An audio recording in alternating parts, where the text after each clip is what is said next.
You did have a relationship with their father. Did you know he was married? Yes, Your Honor. He told me he was married. We didn't have the money. Like, my mom was doing everything by herself. It's ridiculous. Like, I may be 22 now, just like everybody else. Everybody else wants to know who their dad is. It shouldn't matter because I'm 22. Ms. DeVos, you write back, he's not your son. So as long as I'm on the birth certificate, I'm not going anywhere. You ruined my whole life. DeVos, you respond, you're not his father. You ruined your own life. Why would you still mess with a married man? Why would you do that? You know, and there was this like sleeping behind with a married man, and why would you do such a thing as being a woman? My mom's being a mom, and she's trying to figure this out. So these men just need to step up and help her out. She can't do it by herself. She can't. It's impossible. You cold-blooded because you told him he was the biological father. Yes, I did. He had the option if he wanted to be there or not. I didn't. Okay, this part was pretty crazy. Ms. Smith finds out that Malachi might be her nephew, but for the longest time, she had no clue. She talks about how she's cool with it now. Like, if this is her brother's kid, she's not gonna push him away. She wants to love on him and get to know him, even though it's all new. Things are starting to get real interesting, and it's clear she's all in to build this new family connection. What was the explanation? She just said she had a lot going on and she didn't want to really get into it. And so at that point, did you just accept? I accept him because, I mean, if this could be my brother's baby, I don't want to push him away. That's just the type of person that I am. I mean, if this is my brother's child, I want to get to know him. I want to take him in. I want to love on him. This one's just straight up shocking. Miss Smith, the grandma, admits she literally met Malachi for the first time the day before. Yeah, 4 years went by and she had never even laid eyes on him until now. The audience is like, what? And even the judge is surprised. The family drama is starting to heat up, but there's definitely more to come. I didn't even know who Malachi was. Yesterday was the first time I even touched that child. So yesterday was the first time you ever seen him in person? Not until yesterday. In 4 years? In 4 years. I never knew nothing about him. Oh, that's precious. So, Miss Laster, I don't get it. You have the 2 other children. This part's got all the feels. Ms. Laster talks about how losing Travis really messed her up. It was the first time someone really cared about her, and it hurt so bad that she just couldn't deal with it. So instead of handling the whole paternity thing, she kind of just ignored it. But hang on, things are about to get a little more complicated. That was the first time I ever been with somebody that actually cared about. That was the first time, I met them and they loved me. I've lived with Miss Dolores too. I left it alone and left it unnoticed. And it was too late. We didn't have, Florida, you can only do but so much. It's not many things that you can go through to try to get DNA done. Well, things just took a turn. Ms. Laster drops a bombshell. She was with someone else during the same time she could have gotten pregnant. Judge Lake's like, wait, what? And suddenly, it's not so clear who the dad might be. Now we've got 2 potential dads in the picture, and this whole thing just got a lot messier. You were also with someone else during that time, am I correct? Well, yeah, but the reason I can say for sure that it is his, not only did Malachi started stuttering first, so it kind of threw me for a loop because none of my children had speech impediments. Is this normal? Have Travis had these issues in the past? And she was like, yeah, he used to stutter when he was a kid. And here's where it gets weird. Ms. Laster says Malachi was tested alongside her other kids, and the results said the other guy was 99.9%, not the dad. Judge Lake is all kinds of confused because, that's not how DNA tests are supposed to work. Now the whole courtroom is scratching their heads, wondering if these results even make sense. Let's just say things are about to get cleared up by someone who actually knows what's going on. The other man, we had some things going on for us, court issues with our children, with our 2 children. So I had Malachi DNA tested too, which came out to be 99.9% not his. So that's how I know for sure he's not the other guy. 99.9% not his? Yes. Okay, this part is hilarious. Dr. Baird, the DNA expert, comes in and basically tells Ms. Laster, yeah, that's not how DNA results are supposed to work. He explains that if someone's not the dad, it should just say 0%. None of this 99.9% stuff. The judge is like, thank you, finally some sense. And now everyone's waiting for the real results. But buckle up, because the truth is about to hit hard. The typical way to express an exclusion of paternity is to say that the alleged father has a probability of paternity of 0%. So you're basically asked to report the probability of paternity when you do a test. It'll either be 99.9% or higher. I've never heard a result the way that you've read it before. Here's where everyone's jaws hit the floor. The first DNA test results come in, and bam. It has been determined by this court. The percentage of relatedness between Ms. Dolores Smith and Malachi Laster is 0.00%. You are not related. Oh, wow. Okay, things got real messy right from the start. Rashawn Clay Edmond, the mother of DeAnthony, steps into court and drops a bomb, saying Ms. Rudolph is lying about her son being the father of her 2-year-old daughter. Ms. Edmond is straight up accusing Ms. Rudolph of just wanting money, and she says she's got receipts that another dude is the real dad. Buckle up, because this is just the beginning of the drama train that's about to hit. Miss Clay Edmond, you are in court on behalf of your son, DeAnthony, who tragically died in a car accident. You want to prove that he is not the biological father of the defendant's 2-year-old daughter, Debria. You say Ms. Rudolph is trying to swindle money from the family, and you have evidence to prove another man is the father. Oh boy, here we go again. This is getting wild. Ms. Edmond reveals that after she first accepted Dabria as her son's kid, random people started blowing up her phone saying, nope, there's another guy who's actually the dad. Make things crazier, she finds out that this mystery guy is even listed on the birth certificate. Now the whole situation is getting messier than spaghetti dropped on a carpet, and trust me, it's only gonna get juicier. Yes, I wanted to accept the baby because she said this was my son, baby. I'm hurting. Anything connected to him, I wanted to be a part of. That's when we started getting messages from different people saying that she was doing this for money, that it was another young man named on the birth certificate, and the little baby had another man's name. And just when you thought things couldn't get more chaotic, boom, another plot twist. Ms. Edmond drops a bombshell, saying this other guy straight up told her that Ms. Rudolph promised him he was the dad before he even signed the birth certificate. So now there's major confusion about who the real dad is, and it's looking more complicated than a math test on a Monday morning. But don't worry, we're about to dive even deeper into this drama. I heard a conversation that we was all on the three-way, and he's telling me about her telling him she knew 100% sure he was the father before he signed the birth certificate. So another man said he was the biological father of Debria. Yes. And your son was not. And he signed the birth certificate. Yes. Seriously, twists keep coming like they're never gonna stop. The birth certificate is shown to the court, and surprise, surprise, there's another guy's name listed as the father. This totally shakes Ms. Edmond's argument, giving her even more reasons to believe DeAnthony isn't the dad. But just when you think you figured it all out, the DNA test is on deck, and you know that's gonna flip everything upside down. This is the birth certificate for Debria Taylor Rudolph. Yes, Your Honor. And there is another man listed. So did you think about putting DeAnthony's name on the birth certificate since you believe he was truly the biological father, Miss Rudolph? I was gonna take that off and put nobody up there. And I also got a picture of the other guy that's supposed to be listed on the birth certificate. He has a whole bunch of pictures of her. All right, folks, here's where things get really real. The DNA test results are in, and it's about to get seriously awkward. It has been determined by this court. The percentage of relatedness between Miss Clay Edmond and Debria Rudolph is 99.98%. Thank you.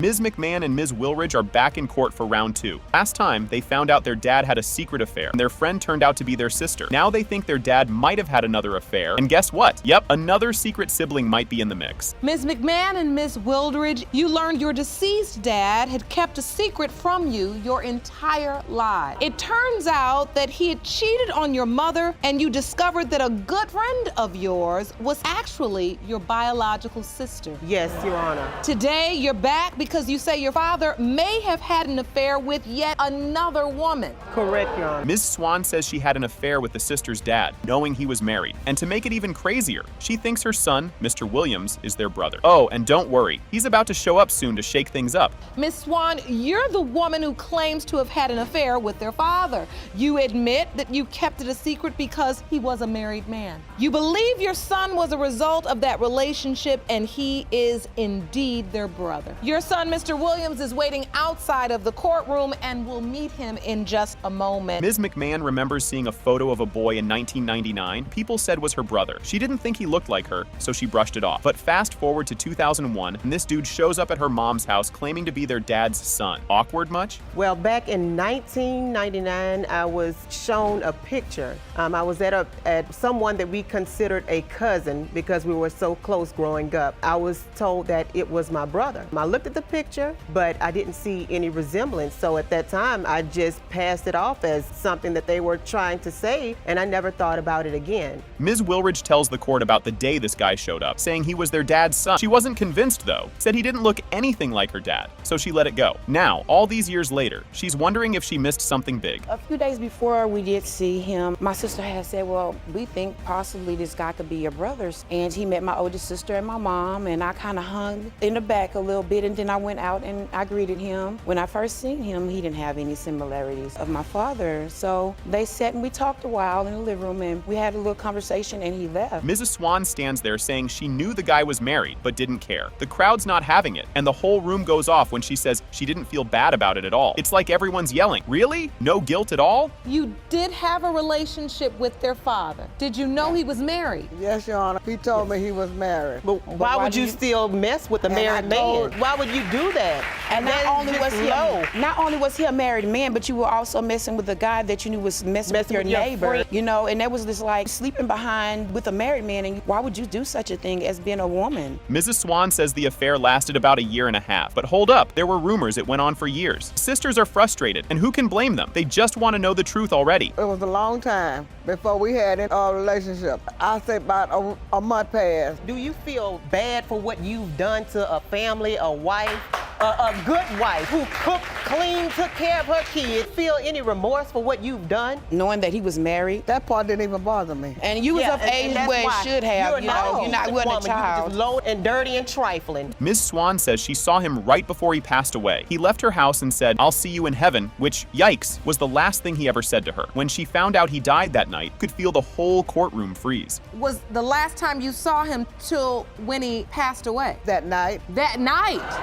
Because that night when he left my house, a friend of mine came by and told me he was dead. Well, he didn't die at night. My dad was found deceased 5:30 in the morning. My dad had passed. I think it came to him to where he was emotionally drained. Mr. Williams enters the courtroom, and the first thing he mentions is his childhood memory of a green van. The sisters confirm it. That was definitely their dad's van. And now everyone's thinking, okay, this might actually be happening. It's one of those moments where everyone's connecting the dots at the same time. Had you ever had an opportunity to meet this man? I remember certain things of him, but I don't remember too much. I remember the van that he had, and I remember riding in this van. And all his vehicles, that was one of his things. He used to build things, very handy person. So that van, that big green van, you're right. Yes. When you look at Mr. Williams, do you see your father? Yes. Ms. Swan says he never showed her son a picture of the man who could be his father. The sisters are mad, like really mad, because this guy never got to know his dad and had no idea what he even looked like. All those lost years hit them hard, and it's clear everyone's feeling the weight of the secrets. Have you ever seen a picture of him? no, man. You've never, He has his in ears, 32 his mouth. years, you've never in 32 years seen a picture of your father. You robbed him. You really did. Yes, I did, because I didn't have no pictures of him, and that was my fault, because one of my faults, because I didn't take no picture of him, but he never did like taking no pictures. The results are finally in, and guess what? It has been determined by this court that you are half siblings. Now he needs to go get his name changed. He's a junior. Ms. Wilson comes in and says her son passed away just a month ago, and suddenly a bunch of women started showing up claiming he fathered their kids. Ms. Wilson is not buying it though, and thinks they just want to get their hands on Social Security money. Oh, and by the way, two of the women, Ms. Felix and Ms. Brown, are totally sure that her son is the dad of their kids, and they're ready to fight for those benefits. Ms. Wilson, your son died tragically just 1 month ago. Yes, ma'am. You say that since then, a flood of women have come forward with claims that he fathered their children. You believe they are trying to pin their children on your son in an effort to get Social Security benefits. You both state that you are 100% that Mrs. Wilson's deceased son, Mr. Marquette Dames, is the biological father of your children. Ms. Wilson is clearly heartbroken as she talks about losing her son, who was tragically shot. She's been having a tough time with the grief, and now, on top of that, she's got all these women coming forward claiming to have his kids. All she wants is to know the truth about who his kids are, so she can finally get some closure. When they took him, they took a part of me too. They ripped my heart out. out. I just buried him July 30th. It's not easy for me as a mom. I just want to know who's his kids, who's not his kids, because everybody's talking about they got kids. How many women? It's 11 people. We're talking 11 kids here. So oh my goodness. It's not just these two young ladies, you know. Ms. Felix starts by explaining how Marquette, the deceased, was super involved in her pregnancy and their child's life. He went to doctor's appointments, made sure she had what she needed, and even helped name their daughter. Ms. Felix can't figure out why Ms. Wilson is now questioning the paternity when she was there the whole time, helping out and being part of the family. He was the one providing me the food. He went to every doctor's appointment. He was there throughout the whole thing. She also knew about it. So are you wondering now why she's questioning the paternity? Yes, I am. I don't understand why someone do all the things you did for my daughter and then be questioning her paternity. What kind of things did she do? She was in our wedding. She helped me name my daughter. She was there when I had my daughter. Ms. Wilson drops a bombshell, revealing that her son actually had doubts about being the father of a bunch of these kids before he died. Apparently, he told her not to say anything, but now she feels like she has to come clean. And on top of that, she even delayed her son's funeral for DNA testing to figure out who his real kids are. Before he even got buried in the ground, called the Social Security office to get claims. He wasn't even in the ground. Funeral arrangements wasn't even ready. I didn't hold it against him at all, because guess what? At the end of the day, it's my child. It ain't their child. They didn't care about my grief at that present time because it was all about the money to them. It's not all about him. Ms. Felix straight up defends herself, saying she had no clue there were rules about waiting until someone's buried to file for Social Security. Her main thing was making sure her child got the financial support they deserve, so she doesn't get why Ms. Wilson is so upset. Ms. Felix even throws a little shade like, what's the problem? If I don't claim the money, you're gonna get it or something? I didn't hear anything about any doubt until this vigil happened. I highly doubt that he actually told them that, you know, but even though, you know, on the obituary that they did, they completely changed all the kids' names. Evidence you gave them all different names, but I don't believe there was any doubt until that boy passed away. I don't believe he told them that. I think she's doubting him all because of the money.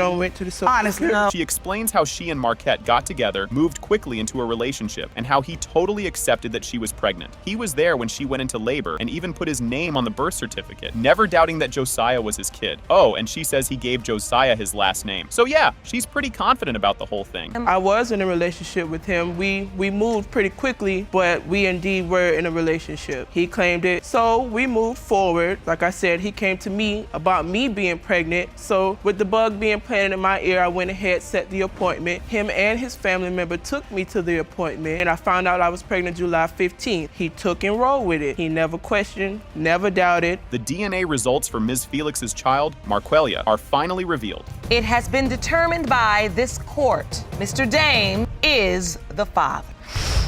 Sorry about that, Louis. Okay, buckle up, because this starts off wild right away. Mr. Slaughter gets interviewed about his history with Ms. Johnson, and wow, the guy seems pretty confused. He says he found out just 2 years ago that he might be Damien's dad, but he's not buying it. He's like, nope, the kid doesn't even look like me. But then Ms. Johnson jumps in.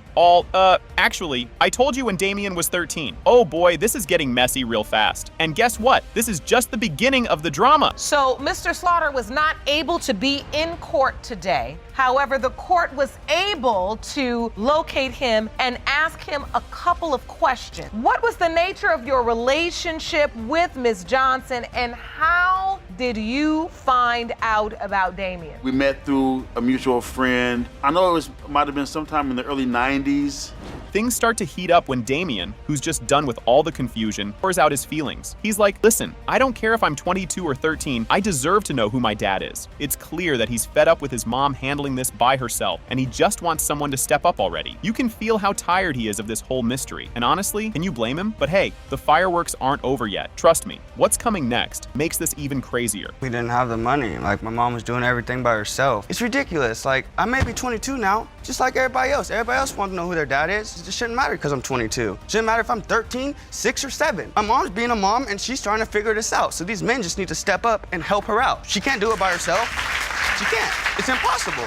She didn't make me by herself. Now here's where it gets interesting. Mr. Slaughter, the guy who's all not my kid, starts backpedaling and says, well, if it turns out I am the dad, I'll totally be there for him. Damien, probably thinking, where was this energy before? Still appreciates it. He just wants someone to call dad at this point, which, yeah, makes total sense. But just when you think this might calm down, nope, things are about to get even messier. You won't believe what's coming next. If you're proven to be Mr. Johnson's father, what are your hopes for the future? If I am proven to be Mr. Johnson's father, I'm gonna definitely, be a good role model to him, a mentor, do all type of stuff that a dad is supposed to do for a up-and-coming young man. I know it's very important for a young man to have a father in his life, and it's never too late. You thought 5 possible dads was a lot? Nah. Ms. Johnson decides to up the ante and says, surprise, there's a 6th guy. That's right, we've got a brand new contestant, Mr. Harmon, who had no clue he was even in the running. She admits they didn't exactly have a deep relationship. It was more of a, let's hang out and kind of thing. Mr. Harmon walks into the courtroom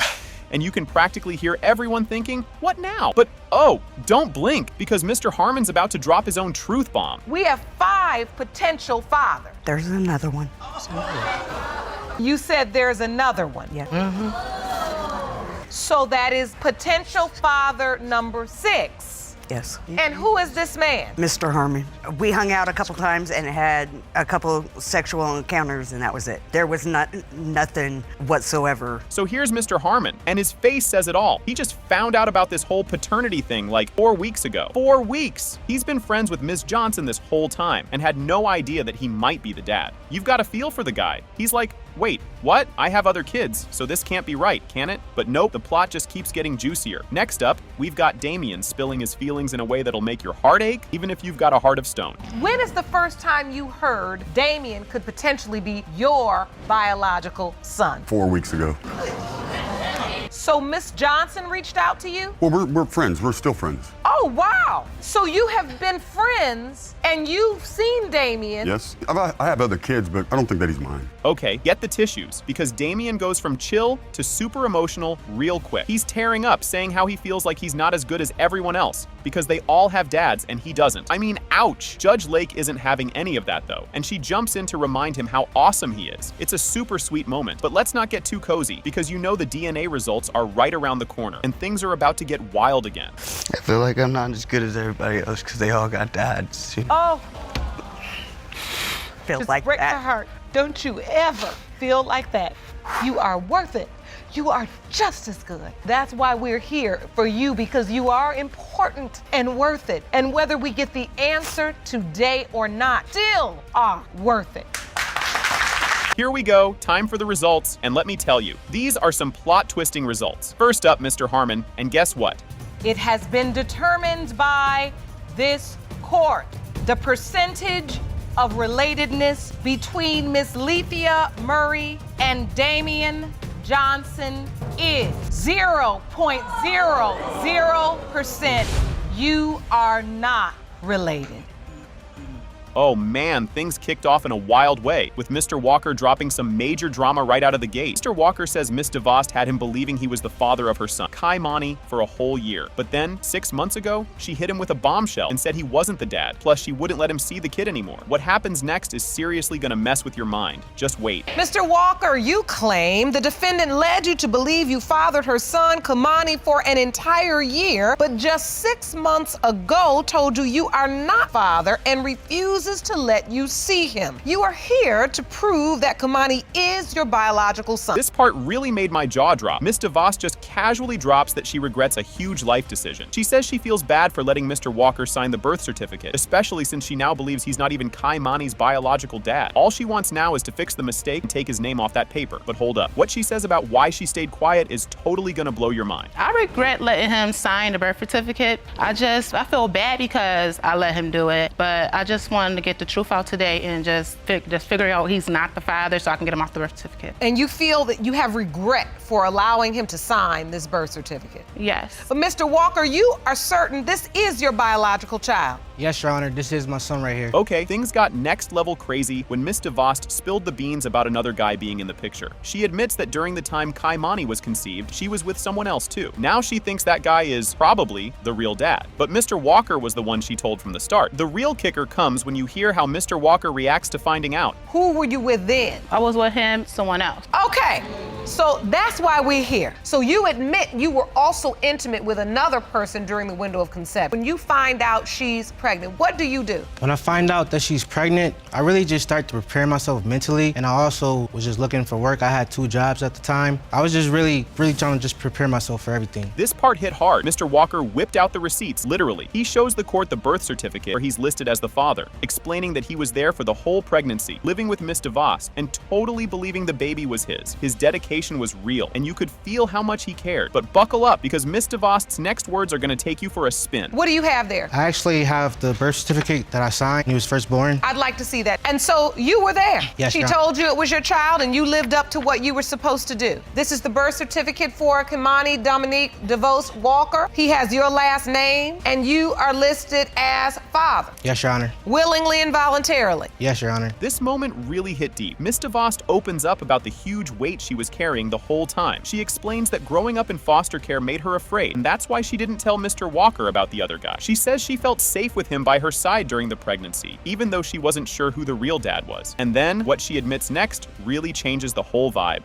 I just never wanted to tell him that it wasn't his because I knew the situation he'd been through and it was just hard. I didn't want to go through it alone. When he stepped up to being here, got 2 jobs, he was a big baby. I couldn't hardly walk, I couldn't really do nothing. When he stepped up, I just felt like, okay, he's doing the right thing and maybe he might be the father, I don't know. He just, You won't believe this part, Miss DeVos just straight up admits why she picked Mr. Walker to be the dad, even though the other guy offered to help. She tells the court that when she told the real possible dad, he said he'd take responsibility if the baby was his. But since Mr. Walker was already there and ready to step up, she just went with him instead. The heartbreak really starts to set in after this, and trust me, it's not getting any easier to watch. his response was like no other. It was just, okay, if it's mine, I'll take care of it. And so why is it you chose Mr. Walker instead of him? If he said I'd take care of the child too. My ex was in another city. He was in the same city as me. So if he's here, he will help. He's the father. This moment was ice cold. During a text argument, Miss DeVos flat out tells Mr. Walker that Kimani isn't his son. The look on Mr. Walker's face says it all. He's been there for this kid, only to find out she's been hiding the truth. The judge isn't having any of it either and calls Miss DeVos out for the emotional wreckage she's caused. And if you thought this was bad, just wait until those DNA results come in. Ms. DeVos, you write back, he's not your son. So as long as I'm on the birth certificate, I'm not going anywhere. You ruined my whole life. DeVos, you respond, you're not his father. You ruined your own life. Wow. You cold-blooded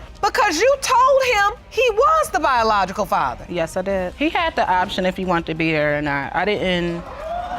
Here it is, the gut punch we were all waiting for. It has been determined by this court. Mr. Walker, you are not the father. I'm sorry.